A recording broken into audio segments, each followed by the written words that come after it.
90 years old and looking pretty good for its age, Gorky Park has firmly reclaimed its position as one of Moscow's most popular attractions. Like the city it's part of, Gorky has been reinvented numerous times through communism and post-Soviet decay to its current sleeker, more modern face. The park appeared in 1928. It was designed for the proletariat. The new and young state needed a new and young place where the proletariat could relax. There was an idea to create a park of culture and leisure where people could get educated and take rest. Its energetic director, Betty Glan, invited the USSR's most talented artists and architects to shape the park. Even during World War II, the park stayed open. But when the Soviet Union collapsed in the early 90s, Gorky Park's crown slipped too.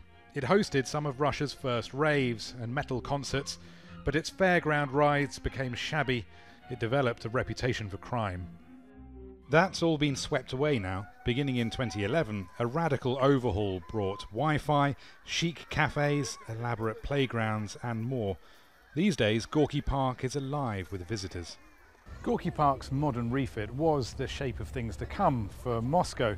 It was the first major project of a huge urban regeneration program that has been rolled out across the Russian capital at a cost of billions of dollars. Now much of modern Moscow gleams too, with riverside viewing platforms, roadside swings and cycle paths. The capital needed a revamp. But some of those who've watched Moscow's transformation say it's no coincidence this all followed the anti-government protests of 2011 and 12. Analyst Alexander BAUNOV thinks authorities chose to ignore calls for political freedoms but grant the urban classes a more livable city. They tried to isolate and punish the protest activists, but they made a lot of, we can call it concessions, we can call it improvements, eliminating almost completely the low-level corruption and in the improvement of the city environment. And Gorky Park was the first project and the first step to this direction.